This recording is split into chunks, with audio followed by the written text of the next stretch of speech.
हरे Krishna. Welcome everyone. Prayers कर लेते हैं पहले। सुचरिता, मैं वो शेयर कर रही हूँ ताकि प्रेयर्स रीड कर पाए। हरे कृष्णा खुशी।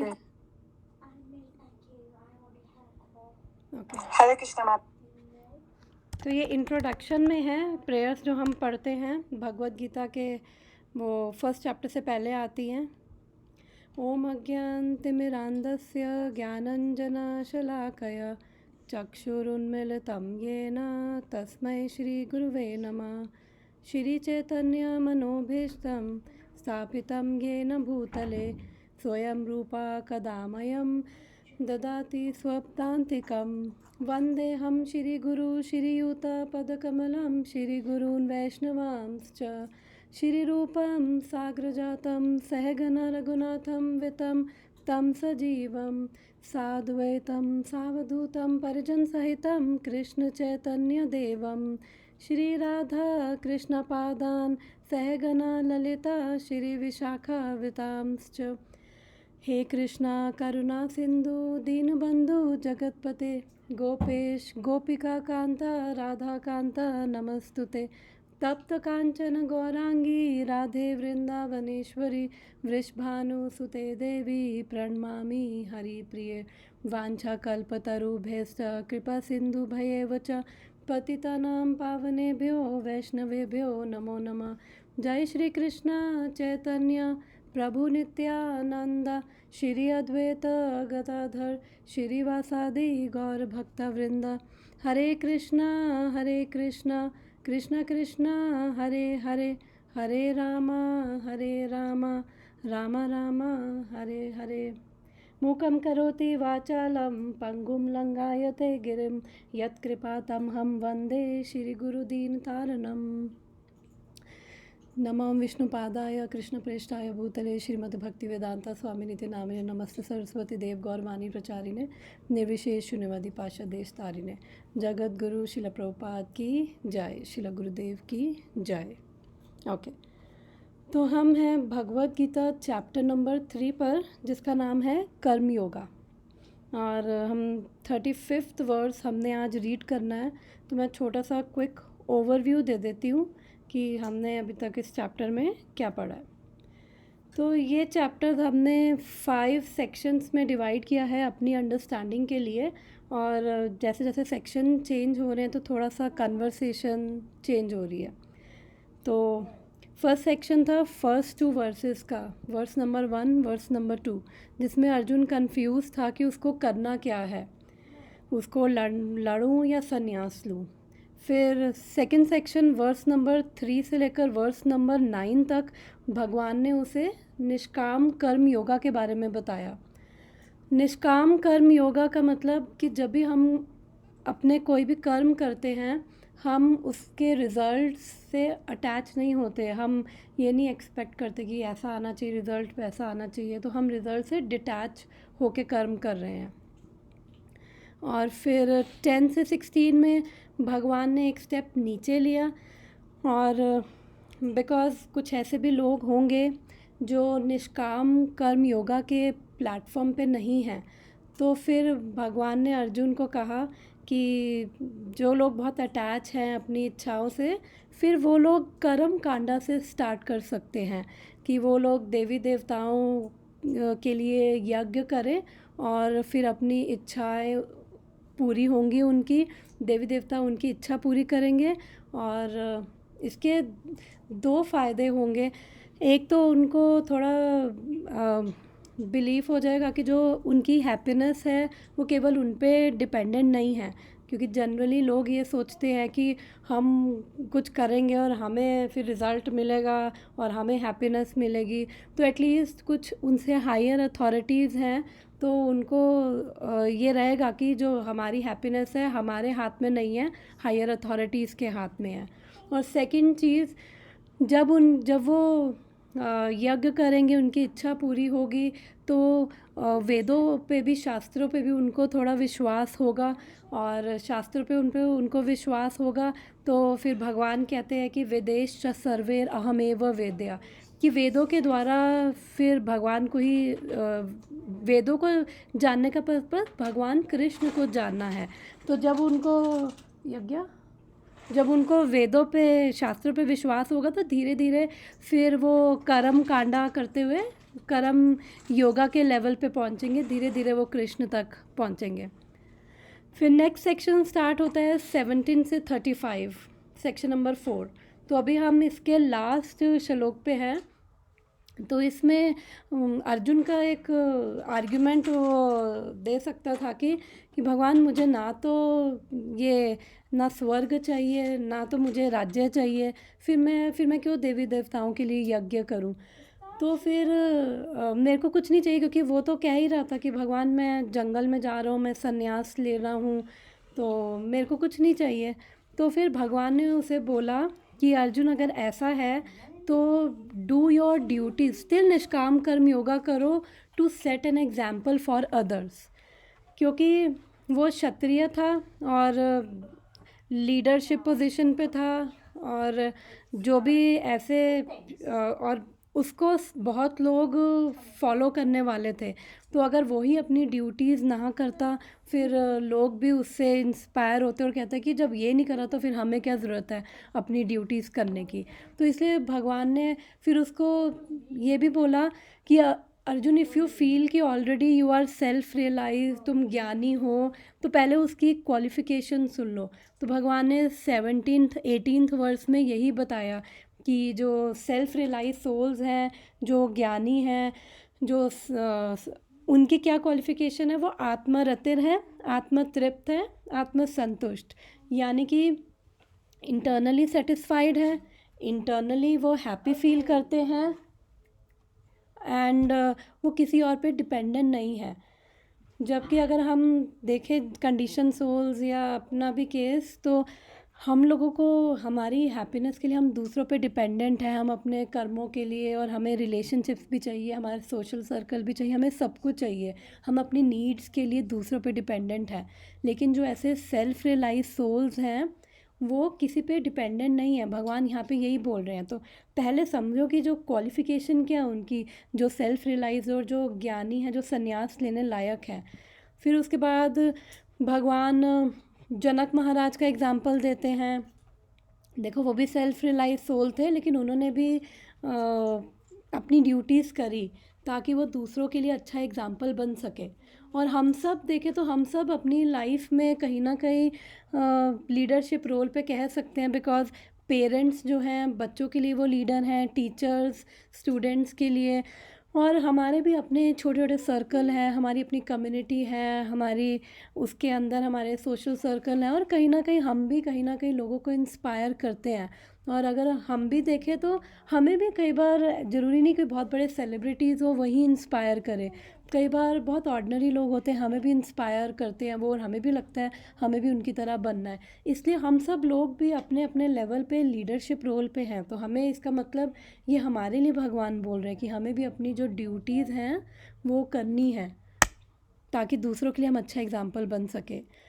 फिर उसके बाद भगवान ने अपना एग्जाम्पल दिया अर्जुन को कि मेरे लिए कोई ड्यूटी नहीं है तीनों लोकों में, स्टिल मैं अपनी ड्यूटीज़ कर रहा हूँ, बिकॉज़ अदरवाइज़ लोग मुझे फॉलो करेंगे।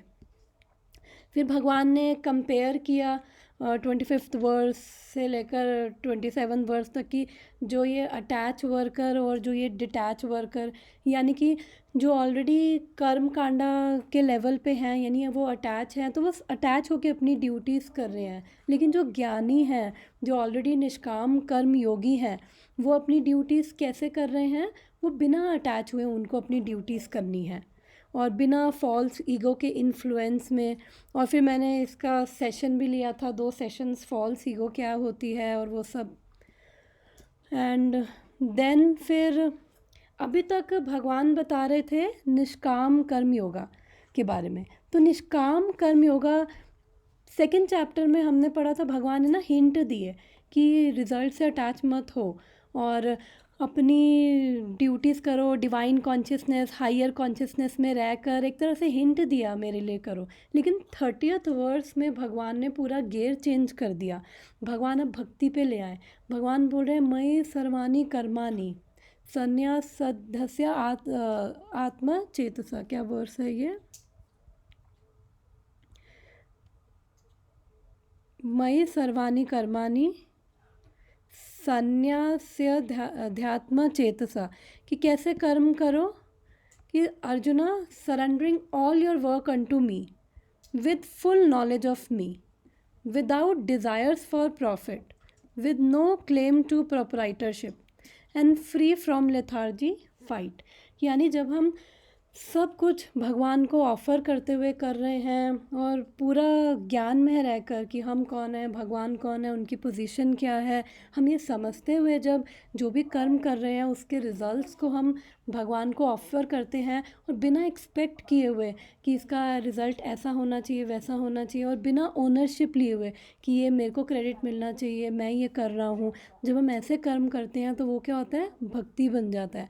और प्रभुपाद इस वर्स में लिखते हैं कि this is the purpose of Bhagavad Gita, कि मतलब जब हम सब कुछ भगवान को सेंटर में रखते हुए कर रहे हैं और बिना अटैच हुए और बिना अपने आप को ओनर समझे हुए, तो हम अपने आप को बिना ओनर और कंट्रोलर समझे हुए, तो उससे क्या होता है कि हम इसका मतलब हम भक्ति कर रहे हैं, हम सब कुछ भगवान को ऑफ़र कर रहे हैं। तो उसका फ़ायदा क्या है, अगर हम देखा जाए निष्काम कर्म योगा का फ़ायदा क्या है, तो उसका फ़ायदा ये है कि जब कोई ऐसे, बिकॉज़ थर्ड चैप्टर में हमने अभी तक पढ़ा था कि 3 फैक्टर्स हैं जिस पे रिज़ल्ट डिपेंड करता है और हमारे हाथ में नहीं है, हम केवल सोल फैक्टर नहीं है, हम कुछ भी करते हैं तो रिज़ल्ट केवल हम पे डिपेंड नहीं करता।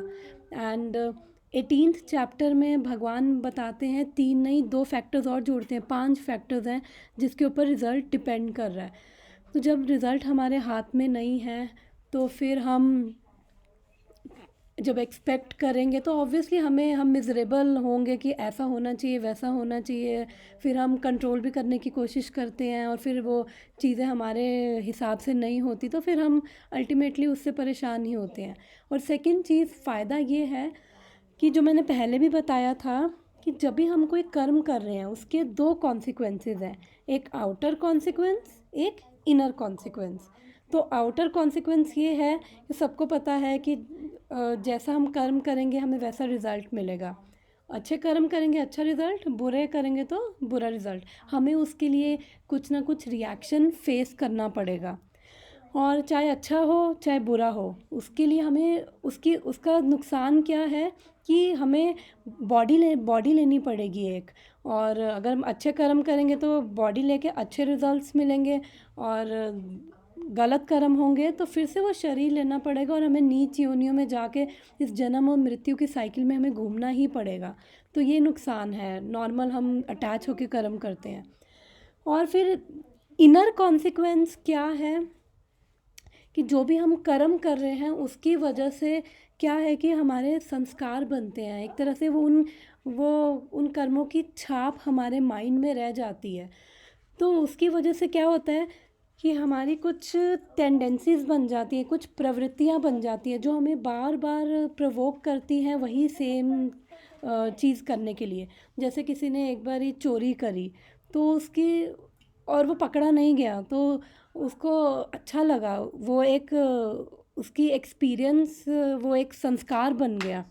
अब वो नेक्स्ट टाइम वो संस्कार उसको बार बार प्रवोक करेगा कि वो सेम वही चीज़ करे। कोई सिगरेट पी रहा है तो वो संस्कार बनते जाते हैं और वो स्ट्रॉन्ग होते जाते हैं, और फिर जितना हम वो चीज़ बार बार करते हैं वो संस्कार स्ट्रॉन्ग हो जाते हैं, तो वो हमारी टेंडेंसीज, हमारी प्रवृत्तियाँ बन जाती हैं।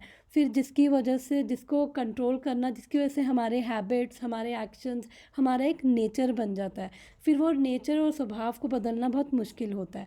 तो ये नुकसान है अगर हम सिंपल कर्म करते हैं। लेकिन अगर हम निष्काम कर्म योगा करते हैं उसका क्या फ़ायदा है कि अब हम भगवान को सेंटर में रख के हर कर्म कर रहे हैं कि कृष्णा आई ऑफ़र दिस टू यू। हम भगवान को ऑफ़र करते हुए हम जब हर कर्म करेंगे तो उससे फ़ायदा क्या होगा कि एक तो हमारे वो कर्मा साइकिल में नहीं घूमना पड़ेगा, बिकॉज़ वो कर्मा फ्री हो जाएगा।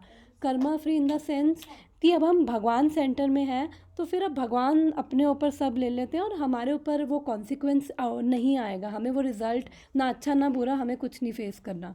एंड सेकंड फ़ायदा क्या है कि जो हमारा ऐसे करने से जो हमारे संस्कार बन रहे हैं वो स्पिरिचुअल संस्कार बन रहे हैं, जिसकी वजह से हमारी जो ये गलत प्रवृत्तियां हैं, जो गलत हैबिट्स हैं, वो उनमें हम नहीं जाते। और जो हमारे ऑलरेडी गलत प्रवृत्तियां, गलत हमारे हैबिट्स हैं, उनसे भी वो भी जो स्पिरिचुअल संस्कार हैं वो इन गलत टेंडेंसीज को रिप्लेस करते हैं।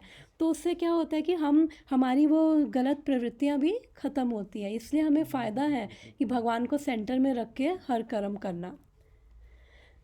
तो 30th ये था। फिर 31st वर्स में भगवान ने बताया कि जो, क्योंकि शास्त्र भगवान ने दिए हैं, फिर जो शास्त्र के अनुसार मेरी जो मैंने इंजंक्शंस दिए हैं शास्त्र में, उसको फॉलो करता है बिना किसी ईर्ष्या के और श्रद्धा से, तो वो कर्मों से फ्री हो जाता है। तो अभी हमने डिस्कस किया कैसे फ्री होता है, तो वही।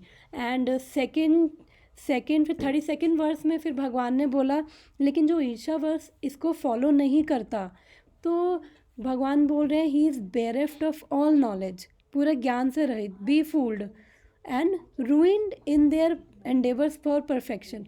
फिर जो भी वो कर रहा है उसमें कभी उसको सिद्धि प्राप्त नहीं होगी, सेटिस्फैक्शन उसको कभी नहीं मिलेगी, जो भगवान की इंस्ट्रक्शंस को फॉलो नहीं करता। एंड फिर अर्जुन का यहाँ पे एक सवाल हो सकता था, सवाल था कि अगर आपने बोला कि अगर जो शास्त्रों के हिसाब से नहीं चलेगा तो उसके लिए तो पनिशमेंट है, फिर उसके बाद भी ऐसा लोग क्यों करते हैं कि फॉलो नहीं करते शास्त्रों को। तो फिर भगवान ने बोला 33 में, Even a man of knowledge acts according to his own nature, for everyone follows the nature he has acquired from the three modes. What can repression accomplish? भगवान कह रहे हैं हर एक का स्वभाव बन चुका है एक, और वो अपने स्वभाव के कारण वो है दे आर हेल्पलेसली पुल्ड और in the three modes of material nature. तो फिर रिप्रेशन क्या करेगा, दमन करने का क्या फ़ायदा है फिर। तो हमने ये भी डिस्कस किया था, ये वाला वर्स भी, रिप्रेशन का क्या मतलब है और भगवान क्या कहना चाहते हैं। और फिर अर्जुन का उसके बाद क्वेश्चन आया, ठीक है अगर आप कह रहे हो कि हर कोई अपने नेचर के अकॉर्डिंग कर्म करे, और ये नेचर कैसे बना है, ये नेचर हम काफ़ी लाइफ टाइम से एक्चुअली इस मटेरियल वर्ल्ड में है, कोई एक या दो लाइफ टाइम नहीं हो, 100,000 ऑफ लाइफ टाइम से हम यहीं पर हैं, जिसकी वजह से हमने काफ़ी कर्म किए हैं, हमारी इच्छाएं, और जिसकी वजह से हमारी इंक्लिनेशंस थी, हमने कुछ चॉइसेस ली अच्छी बुरी, जिसकी वजह से वो सारे एक्सपीरियंसेस एक तरह से हमारे माइंड में है। जब सोल बॉडी छोड़ती है, दूसरी बॉडी लेती है, तो ये सटल सूक्ष्म शरीर उसके साथ जाता है जिसमें मन, बुद्धि, अहंकार होता है, और वो सारे इम्प्रेशंस जो हैं वो सोल कैरी करके चलती है, जिसकी वजह से हम सब काफ़ी बैगेज कैरी करके चलते हैं। हमारे ऊपर एंगर, शेम, ग्रीड, गिल्ट, पता नहीं कितने बैगेज हम सब लेके चल रहे हैं, बिकॉज वो सारे वो एक्सपीरियंसेस जो हैं, वो इंसिडेंट्स हम भूल चुके हैं, लेकिन वो सारे एक्सपीरियंसेस हमारे माइंड में है, वो सोल इम्प्रेशन वो सब कैरी कर रही है, जिसकी वजह से क्या है कि हमारा एक नेचर बन चुका है, और हम सब उसी, हमारा एक स्वभाव है, हम सब उसी स्वभाव के कारण हम कुछ भी जो भी हम कर रहे हैं, उसी स्वभाव के कारण 3 गुणों के अंडर हम झूलते रहते हैं, स्पेशली रजोगुण और तमोगुण, और सतोगुण में भी आना मुश्किल हो जाता है। तो भगवान यहाँ पे बोल रहे हैं कि फिर वो दमन करके क्या फ़ायदा। तो फिर अर्जुन का यहाँ पे सवाल आता है कि भगवान आप बोल रहे हो कि हमें रिप्रेस नहीं करना, तो फिर भगवान 33 में बोलते हैं निग्रह किम करिष्यति, यानी कि सप्रेस। सॉरी, ये क्वेश्चन जो अर्जुन ने पूछा वो एक बार बोलो ना फिर से, यारिश कुछ बोल रहा था तो मैं ओके। तो मैं ये बोल रही थी कि 33 वर्स में भगवान ने 32 वर्स में अर्जुन का क्वेश्चन था कि जब आप कह रहे हो कि सबको शास्त्रों के अनुसार चलना चाहिए, लेकिन फिर भी लोग नहीं फॉलो करते शास्त्रों को, तो ऐसा क्यों? फिर भगवान ने बोला कि ना केवल ऑर्डिनरी लोग, बल्कि भगवान यहाँ पे बोल रहे हैं ज्ञानवान अपि, कि जो जो ऑलरेडी जिनको नॉलेज है शास्त्रों की, वो भी नहीं कर पाते, बिकॉज ऑफ उनका एक स्वभाव बन चुका है, उनका एक नेचर। और ये नेचर बना है बिकॉज मैंने बताया कि हमने काफ़ी लाइफ टाइम से इस मटेरियल वर्ल्ड में हैं, तो हमारे एक्सपीरियंसेस हैं ऐसे, हम इंसिडेंट्स भूल चुके हैं, तो वो एक्सपीरियंसेस की वजह से हमारे संस्कार बन चुके हैं, और उन संस्कारों की वजह से हमारा एक नेचर बन चुका है, जिसकी वजह से हम लोग हेल्पलेसली अपने नेचर के अकॉर्डिंग एक्ट करते हैं। तो फिर इसलिए भगवान यहाँ पे बोल रहे हैं व्हाट कैन डिप्रेशन अकम्प्लिश निग्रह किम करिष्यति, कि अपने स्वभाव को हम सप्रेस करके दबा के उस स्वभाव को दबाने का क्या फ़ायदा है। तो इसका मतलब भगवान यहाँ पे ये नहीं बोल रहे थे कि ठीक है फिर स्वभाव बन चुके हैं तो फिर अपने स्वभाव के हिसाब से जो मर्जी करो, नहीं। भगवान का यहाँ पे मतलब था कि ऐसा नहीं है कि स्वभाव को दबाने का मतलब ये नहीं है कि अपनी सेंसेस को हम लूज़ छोड़ दें और जो वो कर रही हैं, जहाँ वो कर रही हैं बस वो जाती रहे, नो।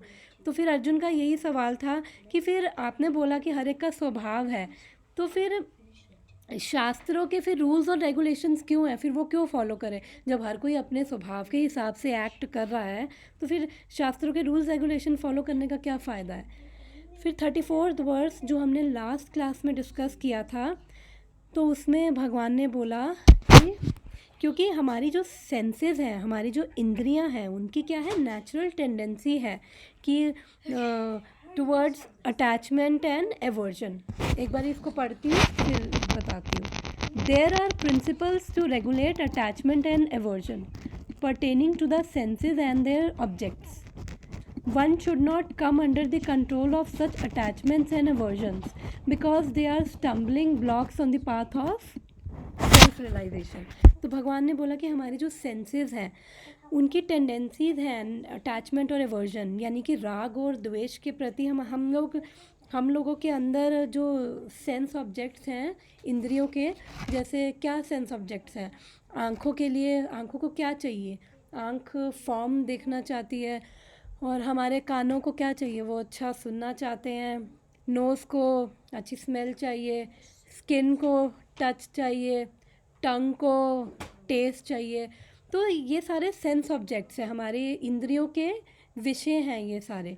तो क्या है, हमारी इंद्रियों की टेंडेंसीज हैं अटैचमेंट और एवर्जन, राग और द्वेष। तो राग का मतलब कि अटैचमेंट, द्वेष का मतलब स्ट्रॉन्ग डिसलाइकिंग।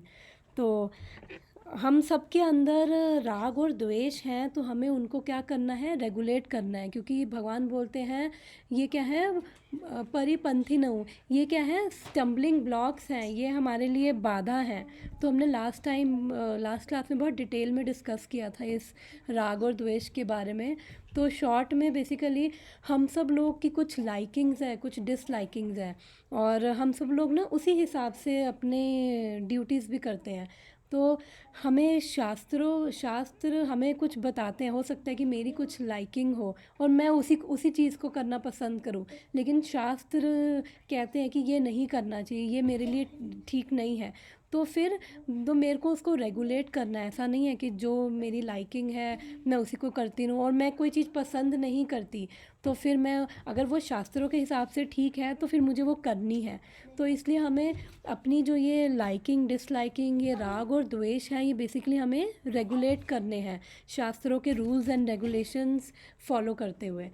और फिर होता है, हम जो चीज़ हमें प्लेजर दे रही है हम उससे बड़ा अटैच हो जाते हैं, और जो चीज़ हमें प्लेजर नहीं दे रही है, हमें थोड़ा पेन दे रही है, हमें उसके लिए स्ट्रॉन्ग डिसलाइकिंग हो जाती है, हम उससे एक तरह से डिटैच हो जाते हैं कि नहीं ये बेकार है। फिर वो चाहे चीज़ें हों, फिर वो चाहे मतलब हमारे लोग हों, बिकॉज हम चाहते हैं कि हम दूसरों को कंट्रोल करें, दूसरे हमारे अकॉर्डिंगली बिहेव करें, और फिर जब वो ऐसा नहीं करते तो फिर हम लोगों के लिए भी हमें एवर्जन हो जाती है, हम उनको भी पसंद नहीं करते। या फिर हम कोई चीज़ चाहते हैं और वो हो सकता है वो चीज़ हमारे लिए अच्छी ना हो।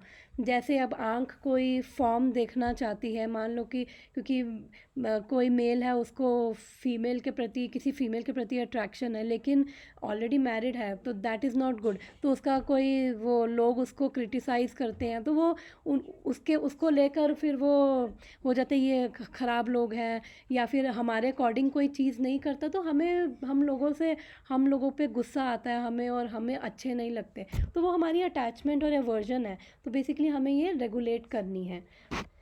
तो हमने ये पढ़ा था। फिर इसके बाद अर्जुन का एक और सवाल था कि ओके भगवान, आपने बोला कि ये राग और द्वेष को आप हमें रेगुलेट करना है, मैं एक्सेप्ट करता हूँ। तो लेकिन क्या है कि अब शास्त्रों में तो 2 प्रकार के धर्मा है, बिकॉज़ अर्जुन क्या है, क्षत्रिय है। और भगवान, एक और चीज़ क्लियर कर देती हूँ, भगवान जो यहाँ पे बोल रहे हैं कि ये अपना स्वभाव, हमारा वो स्वभाव किस वजह से है, ये 4 जो हमारा ये 4 वर्ण और 4 आश्रम की वजह से। तो ये ब्राह्मण, क्षत्रिय, वैश्य, शूद्र। तो 4th चैप्टर में भगवान कहते हैं चतुर्वर्णा मया सृष्टम गुना कर्मा च विभागश। तो भगवान कह रहे हैं मैंने ये क्रिएट किया है चतुर्वर्ण। और किस बेसिस पे, ये ब्राह्मण, क्षत्रिय, वैश्य, शूद्र, this is not caste system, based on Guna and Karma, कि कैसे किसका स्वभाव है और कैसे उसके कर्म है।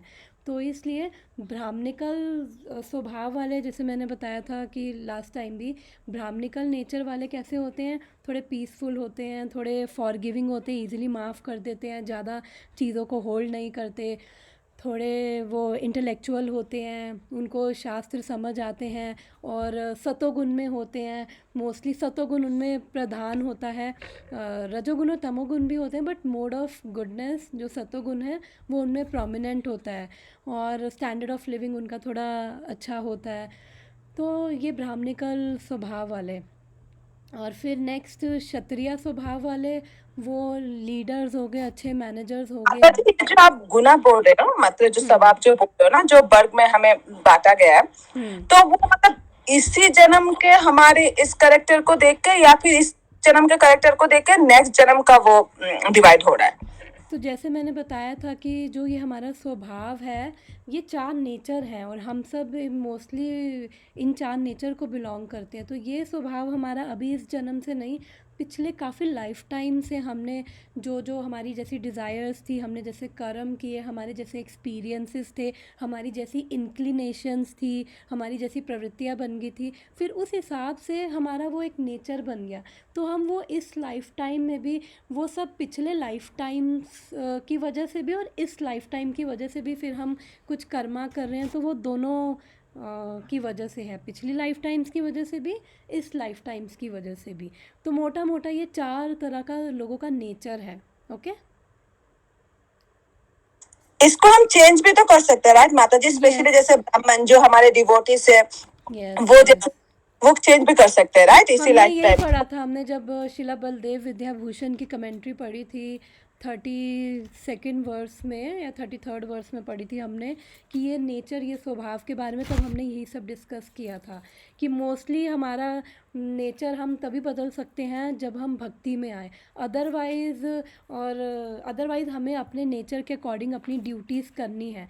तो उससे क्या होता है, हमारा जो स्वभाव है, जो मैं अभी इसी को कंटिन्यू करती हूँ, कि जो ब्राह्मणिकल अभी मैंने बताया, फिर क्षत्रिय होते हैं जो मैनेजर्स हो गए, जो लीडर्स हो गए, जो लीडरशिप पोजीशन पे हैं, ब्रेव है, और उनमें सतोगुण और रजोगुण का मिक्स होता है। रजोगुण उनमें पैशनेट हैं, और वो उनके अंदर वो चैरिटेबल भी होते हैं, और फिर वो टॉलरेट भी कर सकते हैं।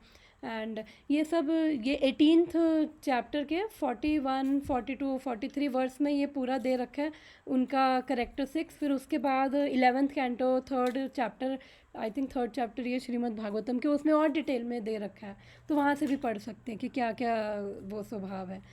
तो फिर अब जनरली जो क्षत्रिय होते हैं वो, जैसे देखा जाए तो पुराने टाइम में जो राजा थे क्षत्रिय होते थे, बड़े ब्रेव होते थे।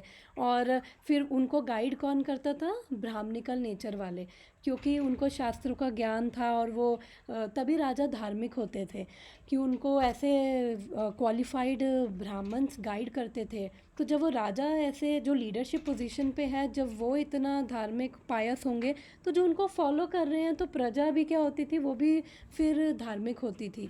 तो ऐसा हमारा वैदिक सिस्टम था। फिर आजकल का तो यज्ञ नहीं कर आजकल का तो पॉलिटिकल लीडर्स भी वो नहीं है इतने, बिकॉज़ जो पहले के राजा होते थे वो युद्ध में खुद लड़ सबसे पहले आगे वो होते थे, फिर पीछे बाकी सारी उनकी फ़ौज होती थी। आजकल तो वो एसी रूम में बैठे होते हैं और अपना बस देख रहे हैं, तो वो भी कह लो कि वो क्षत्रिय नहीं शूद्र ही हैं। फिर उसके बाद वैश्य नेचर वाले, जो बिज़नेस माइंडेड है, मनी माइंडेड हैं, बिज़नेस अच्छा कर सकते हैं, एग्रीकल्चर, ट्रेड, काउ प्रोटेक्शन, तो ये सब करते थे ये जो वैश्या नेचर वाले। फिर उसके बाद शूद्रा नेचर वाले वो होते थे कि जो सर्विस अच्छे से कर सकते हैं, अगर मतलब वो अपना डिसीजन नहीं ले सकते, उनको नहीं पता क्या सही है क्या गलत है, वो तमोगुण में होते हैं मोस्टली, मोड ऑफ इग्नोरेंस में। और इतने वो ट्रुथफुल पीसफुल नहीं होते, इतने क्लीन नहीं हैं वो। बट ये है कि लेबर वर्क ये सब काम अच्छे से कर सकते हैं अगर उनको गाइड किया जाए प्रॉपरली। तो कलयुग में तो प्रभुपाद कहते हैं सभी शूद्र है, बिकॉज़ कलयुग में तो किसी को पता ही नहीं है कि क्या सही है क्या गलत है क्या करना है। तो ये बेसिकली 4 नेचर है, और हमारे पिछले जन्मों से जो हमने एक्वायर किया है, तो ये सब नेचर है। और फिर अगर हम अपनी जो ड्यूटीज़ अपने कर्तव्य अगर हम प्रॉपरली करते हैं, तो उसके क्राइटेरिया हैं कि फिर हम प्रॉपरली फॉल्टलेसली अपनी ड्यूटीज़ करते हैं, तो धीरे धीरे हमारा एलिवेशन होता है। और ये वर्ण आश्रम सिस्टम भी इसीलिए था ताकि आपका जैसा नेचर हो, आपका जैसा स्वभाव हो, जैसे आपके कर्म हो, फ़र्क नहीं पड़ता। आप अपने ड्यूटीज़ अपने कर्म करते हुए आप भगवान से वो अटैच हो सकते हो। तो धीरे धीरे वर्ण आश्रम से धीरे धीरे लोग थोड़ा एलिवेट होते थे और धीरे धीरे भगवान तक वो पहुंचते थे। तो ये पर्पस था वर्ण आश्रम का। तो ये जो अभी हम बात कर रहे हैं स्वभाव, ये इन्हीं 4 नेचर के ऊपर बेस्ड है हमारा। ओके, तो मैं क्या बता रही थी? कंफ्यूजन तो नहीं है इसमें? कुछ कंफ्यूजन है तो पूछ सकते हो। क्लियर है, थैंक यू। ओके, तो इसलिए भगवान ने ये 4 वर्ण 4 आश्रम क्या हैं? ये ब्रह्मचारी, गृहस्था, वानप्रस्था, सन्यासा। तो जो ब्रह्मचारी थे पहले वो गुरु के अंडर, गुरुकुल थे, गुरु के अंडर रहते थे, तो गुरु को समझ आ जाता था कि किसका क्या नेचर है। फिर उसके नेचर के अकॉर्डिंग गुरु उनको अलग अलग वो ड्यूटीज़ देते थे, तुम ये करो, तुम वो करो, तुम जाओ गृहस्थ में जाओ, तुम ब्रह्मचारी बनो, तुम ये ट्रेड अच्छा कर लोगे, तुम ये करो, तुम वो करो। तो गुरु पहले नेचर के अकॉर्डिंग उनको जो अलॉट करते थे। और गुरुकुल में वो गुरु के अंडर सेवा करते थे, तो उसकी वजह से गुरुकुल में गुरु के अंडर वो सेवा करते थे, तो उसकी वजह से उनके अंदर वो काफ़ी मॉरल वैल्यूज़ आती थी, डिसिप्लिन होते थे, गुरु सेवा भाव ऑटोमेटिकली आता था उनमें, शास्त्रों का ज्ञान होता था, धार्मिक हो जाते थे। फिर जब ऐसे जो व्यक्ति थे वो जब ये गृहस्था में जाते थे तो ऑलरेडी रिस्पॉन्सिबल होते थे, फिर अपनी गृहस्था की ड्यूटीज़ को रिस्पॉन्सिबली निभा सकते थे। और फिर उसके बाद धार्मिक होते थे, पायस, अपनी ड्यूटीज़ प्रॉपरली कर पाते थे, भगवान से कनेक्ट हो पाते थे, सतोगुण में रह पाते थे।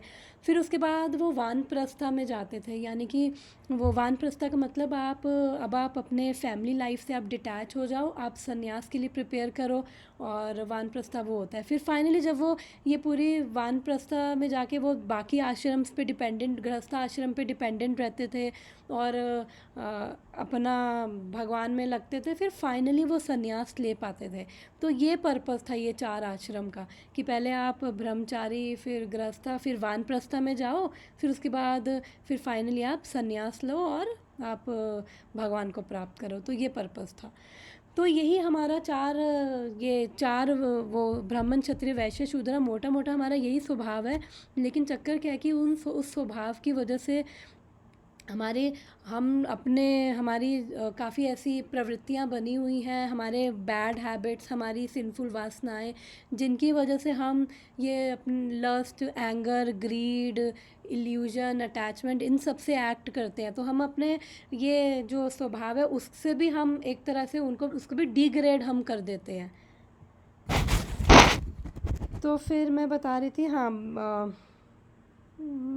क्या हम डिस्कस कर रहे थे, 34th बस डिस्कस कर रहे थे कि हमें ये जो हमारे राग और द्वेष है, भगवान ने कहा कि इसको रेगुलेट करो। तो फिर अर्जुन का ये आर्गुमेंट हो सकता था कि भगवान चलो हम इस वर्स के साथ ये आगे डिस्कस करते हैं, वर्स रीड करते हैं। आज का 35th वर्स का अब भगवान यहाँ पे बता रहे हैं कि कैसे एक्ट करो, क्योंकि भगवान ने बोला कि अपनी इंद्रियों को रेगुलेट करो, क्योंकि हमारी इंद्रियों में तो खाली अगर हम आर्टिफिशियली सेंसेस को अगर हम वो सप्रेस करते रहे तो उसका फ़ायदा नहीं होगा। तो हमें बेसिकली रेगुलेट करना है अपने आप को और अपने नेचर को समझना है, उसके हिसाब से हमें अपनी ड्यूटीज़ करनी है ताकि हम डिसिप्लिन हो सके, रेगुलेट हो सके। और फिर अर्जुन का ये लिंक यहाँ पे ये बैठता है कि अर्जुन का ये क्वेश्चन था कि भगवान आप कह रहे हो कि राग और द्वेष को अगर हम रेगुलेट करते हैं तो हम प्यूरिफाई होंगे और हम अपने धर्म या अपनी ड्यूटीज़ प्रॉपरली कर पाएंगे। तो शास्त्रों में तो फिर दोनों चीज़ें हैं कि अहिंसा भी और हिंसा भी।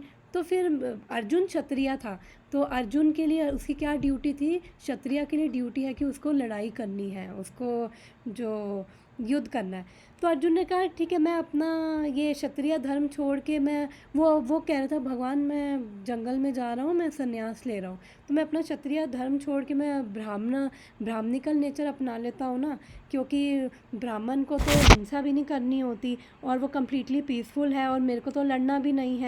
तो फिर एक्चुअली इंटरेस्टिंग है क्योंकि हम लोग भी कंडीशन, अर्जुन तो खैर कंडीशन सोल नहीं था, वो हमारे लेवल पे भगवान की इच्छा की वजह से आया था, लेकिन हम लोग भी अपने एक्सक्यूज़ेस एक्चुअली ढूंढते रहते हैं कि हमें ये नहीं करना, और हम बड़ा हमारा माइंड जस्टिफाई भी करता है कि हाँ ये नहीं करना। जैसे अर्जुन का ये क्वेश्चन था, तो उसने कहा क्योंकि मेरे को अगर किसी से लड़ना है तो मेरे को राग और द्वेष तो होगा ही, मेरे को उससे द्वेष करना पड़ेगा लड़ने के लिए, और अटैचमेंट होगी तभी तो मेरे को विक्ट्री के लिए मैं जाऊंगा। तो मेरे को ये क्षत्रिय धर्म नहीं निभाना, मैं ये अटैचमेंट और राग और द्वेष में मैं नहीं रेगुलेट कर पाऊंगा, इसलिए मैं ब्राह्मण का धर्म पीसफुली कर लूँगा। तो यहाँ पे एक्चुअली भगवान इस आर्गुमेंट को अप्रूव नहीं कर रहे, तो भगवान यहाँ पे बता रहे हैं कि अपनी ड्यूटीज़ कैसे करनी है अपना। तो हम ये पढ़ते हैं, फिर उसके बाद इसको डिस्कस करते हैं। और किसी को अगर इसके अंदर कोई क्वेश्चन है या कन्फ्यूजन है तो अनम्यूट करके पूछ सकते हो, अदरवाइज़ हम ये 35th वर्स रीड करते हैं। श्रेयान् स्वधर्मो विगुणा पराधर्मात् स्व अनुष्ठितात् स्वधर्मे निधनं श्रेया पराधर्मो भयावह। रिसाइट करना है, मैं करती हूँ। विगुणा पराधर्मात् स्व अनुष्ठितात् स्वधर्मे निधनं श्रेया पराधर्मो भयावह। Thank you. तो एक बार इसकी ट्रांसलेशन पढ़ते हैं। It is far better to discharge one's prescribed duties, even though faultily, than others' duties perfectly. Destruction in the course of performing one's duty is better than engaging in another's duty, for to follow another's path is dangerous. एक बारी हिंदी में भी इसका पढ़ते हैं अनुवाद। अपने नियत कर्मों को दोषपूर्ण ढंग से संपन्न करना भी अन्य कर्मों को भली भांति करने से श्रेयस्कर है। स्वयं कर्म को करते हुए मरना पराये कर्मों में प्रवृत्त होने की अपेक्षा श्रेष्ठकर है। क्योंकि अन्य किसी के मार्ग का अनुसरण भयावह होता है। तो यहाँ पे भगवान क्या कह रहे हैं कि भैया अपने अपने स्वभाव के अकॉर्डिंग, यानी अपने स्वधर्म के अकॉर्डिंग, स्वधर्म, अभी हम भागवतम में भी सेम यही पढ़ रहे हैं कि स्वधर्म क्या होता है, हमारा धर्म का क्या मतलब है, हमने पढ़ा था। तो स्वधर्म का मतलब यहाँ पे है कि हमारी जो मटेरियल ड्यूटीज़ हैं, हमारा जो स्वधर्म है, हमारे जो कर्तव्य हैं, हम सबका अलग अलग नेचर है, और हम सबके नेचर के अकॉर्डिंग हम सबके कुछ कर्तव्य हैं, कुछ ड्यूटीज़ हैं जो हमें करनी है, और हम उसको कोई एक्सक्यूज़ दे के मना नहीं कर सकते। तो इसलिए जो हमारी ड्यूटीज़ हैं हमारे स्वधर्म के अकॉर्डिंग, तो यहाँ पे भगवान कह रहे हैं वो करो बजाय कि दूसरे की करने की बजाय। क्योंकि अर्जुन बोल रहा था ना कि मैं ब्राह्मणिकल ड्यूटी कर लूँगा, तो फिर यहाँ पे भगवान का क्यों भगवान ने उसे मना किया कि नहीं तू ब्राह्मण मत, क्यों बोला भगवान ने कि नहीं ब्राह्मण नहीं बनना क्षत्रिय? बिकॉज़ कि जैसे अभी हमने डिस्कस किया लास्ट वर्सेस में भी कि सबका एक स्वभाव बन चुका है, तो अर्जुन का क्षत्रिय स्वभाव है, तो उस स्वभाव के अकॉर्डिंग अगर मान लो वो जंगल में भी जाएगा और वो संन्यास ले लेता है, जंगल में जाएगा, और तो जंगल में जाके संन्यास लेने का मतलब है कि आपको दूसरों पे डिपेंड होना, भीख मांग के खाना। तो फिर अगर वो देखेगा कि कोई किसी के साथ इनजस्टिस कर रहा है, मान लो कि कोई आदमी अपनी वाइफ को पीट रहा है, तो अर्जुन से बर्दाश्त नहीं होगा, क्योंकि उसका वो क्षत्रिय नेचर है, वो इनजस्टिस टॉलरेट नहीं कर सकते क्षत्रिय। तो फिर वो क्या करेगा, वो वहाँ पे जाके हैवक क्रिएट करेगा, वो डिस्टर्ब करेगा सबको। इसलिए भगवान ने बोला कि जैसे तुम्हारा नेचर है उसके अकॉर्डिंग अपनी ड्यूटीज़ करो, क्योंकि तुम्हारा क्षत्रिय नेचर है वो तुम्हें बार बार प्रवोक करेगा तुम्हारे नेचर के अकॉर्डिंग कर्म करने के लिए। इसलिए अपना स्वभाव मत दबाओ। जो इसलिए भगवान ने बोला कि अपना स्वभाव दबाने की बजाय, पिछले वर्ष में बोला था, अपने जो ये राग और द्वेष को तुम कंट्रोल करो। क्योंकि अर्जुन को भी राग था ना, अटैचमेंट थी ना, कि ये मेरे गुरुजन हैं, ये मेरे अपने हैं, रिलेटिव्स हैं, मुझे इनको नहीं मारना है, तो वो अटैच था उससे, तो वो नहीं मारना चाहता था। इसलिए भगवान ने बोला कि अपना राग और द्वेष है उसको एक्चुअली रेगुलेट करो। तो हम सब के लिए भी यही है, हमारे भी अपने अपने रीज़न्स होते हैं, हमारे भी अपने अपने राग और द्वेष हैं, जिसकी वजह से हम कुछ चीज़ अच्छी है तो भी नहीं करना चाहते, और कई बार हम नहीं भगवान के बारे में सुनना चाहते, और बिकॉज़ वो जो मैंने बताया कि जो चीज़ हमें प्लेजर नहीं दे रही, फिर उससे हमें द्वेष हो जाता है। तो इसलिए अपने नेचर के अकॉर्डिंग अर्जुन जब वहाँ पे जाके डिस्टर्ब करेगा, तो बेटर है कि जो उसका ड्यूटी है वो यहीं पे रह के करे ड्यूटी। और ये कर्म योगा है, इस चैप्टर का नाम कर्म योगा। तो भगवान बता रहे हैं कि कैसे हमें भी अपने कर्म कैसे करने हैं, भगवान को ही सेंटर में रखते हुए, वही राइट वे है। अदरवाइज़ जो हमने पढ़ा था कि हर कर्मा का हमारा वो संस्कार, मटेरियल संस्कार होंगे, फिर उनकी वजह से हमें बार बार इस जन्म और मृत्यु की साइकिल में आना पड़ेगा, क्योंकि फिर हमारी प्रवृत्ति, हमारी टेंडेंसीज वैसी बन जाएंगी।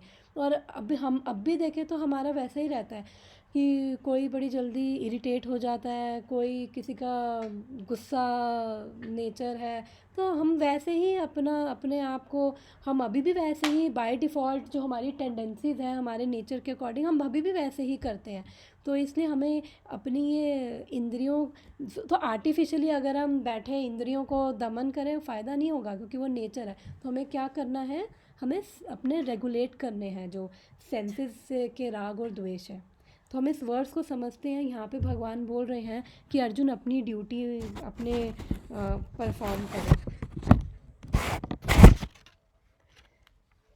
ओके, तो हम इसको रीड करते हैं, एक बार इसका मतलब समझते हैं।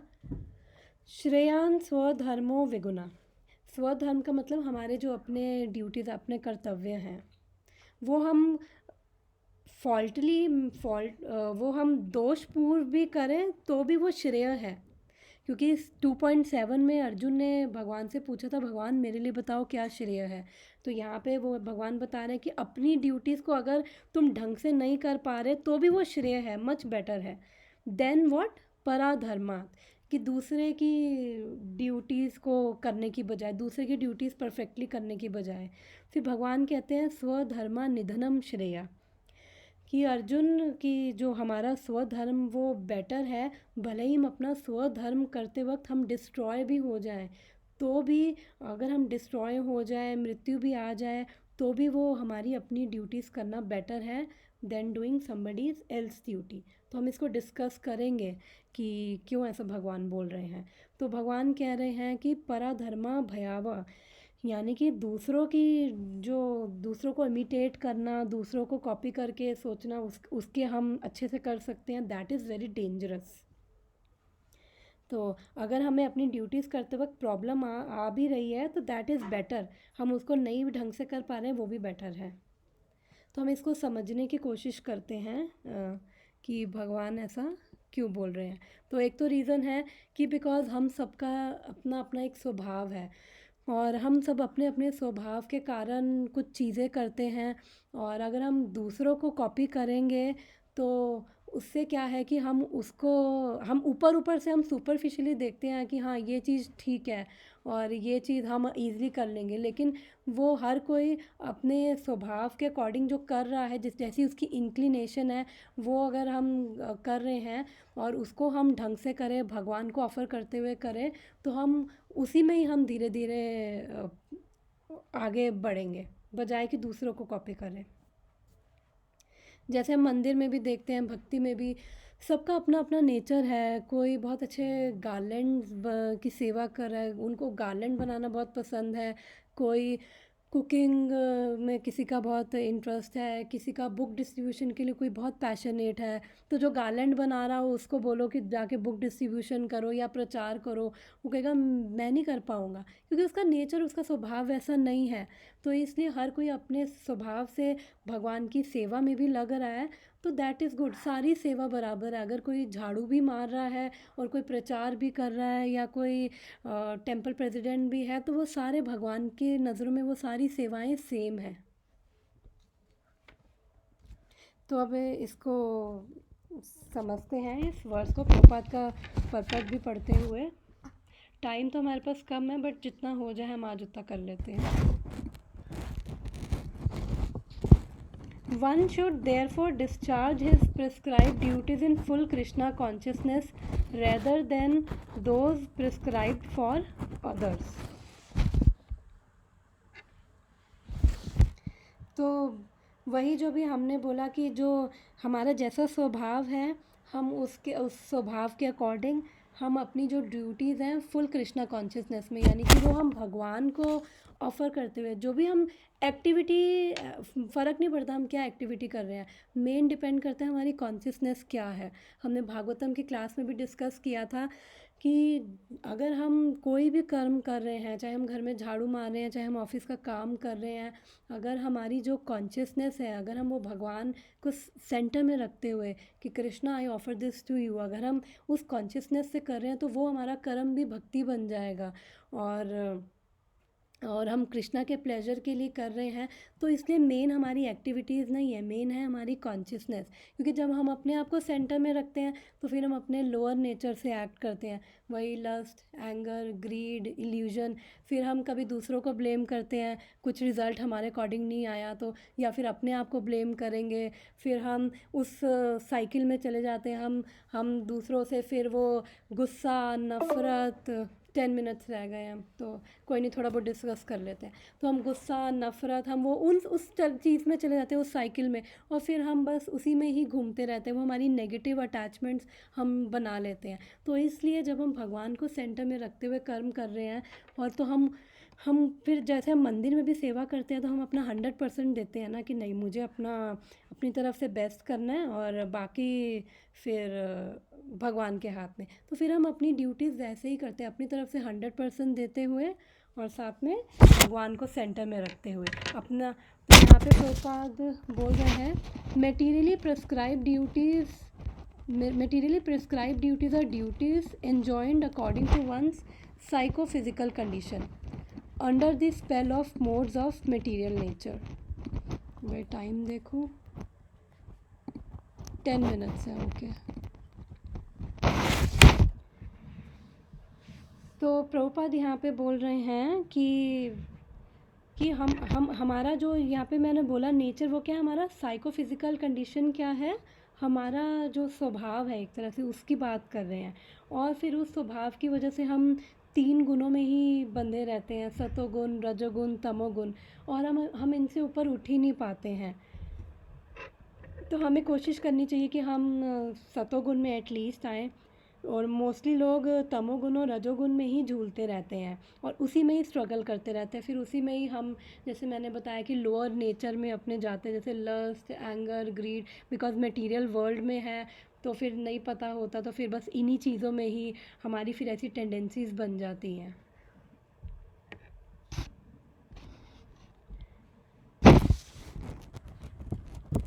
तो इसलिए जिसका जो नेचर है, ऐसा नहीं है कि कॉपी करना है हमें किसी को, तो हमें एक्सेप्ट करते हुए कि मेरा ये नेचर है। अगर किसी का शूद्रा नेचर भी है, तो वो भी भगवान की सर्विस में लग के वो भी बहुत एलिवेट हो सकता है, वो भी गुरु के लेवल पे पहुंच सकता है। तो हमें इसलिए अपना जो भी हमारा नेचर है उस हिसाब से भगवान को सेंटर में रखते हुए हमें अपनी ड्यूटीज़ करनी है।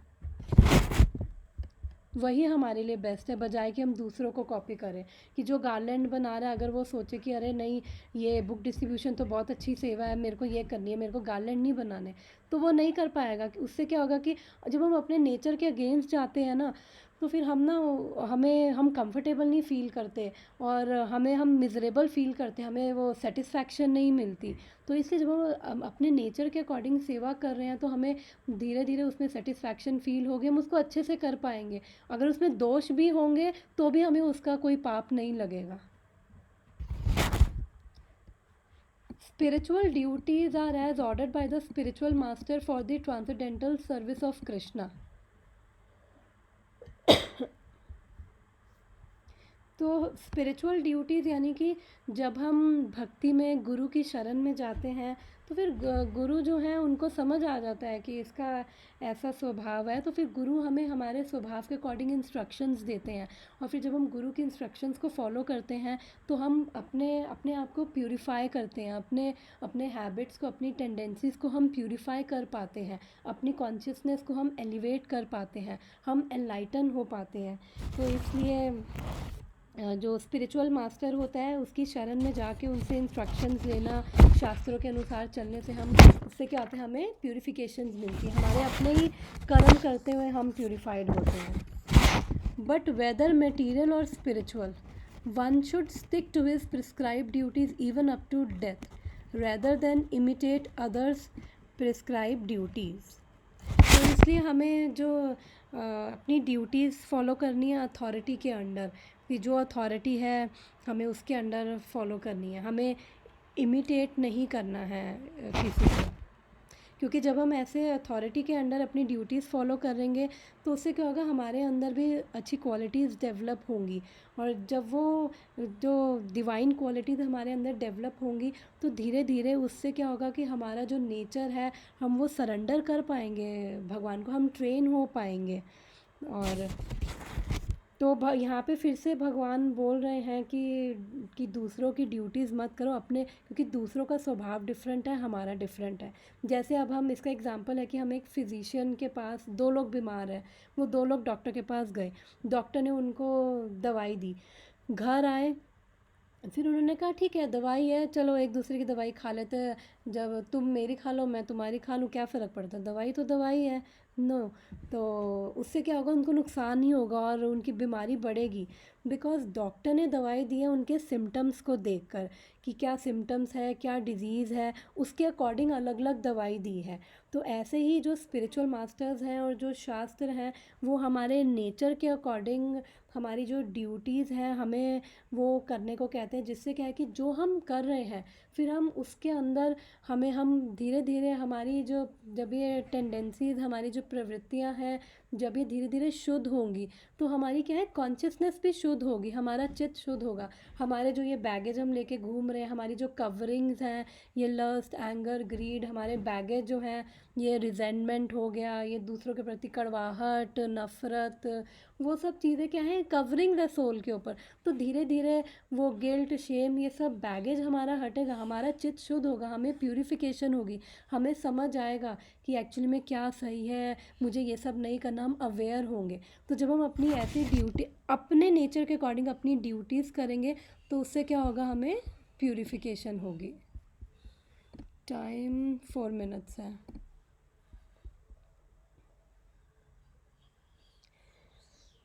ओके, तो 4 मिनट्स हैं, तो आई थिंक फिर हम, अगर किसी का कुछ क्वेश्चन या किसी को कुछ ऐड करना है तो हम डिस्कस कर सकते हैं, फिर हम नेक्स्ट वीक।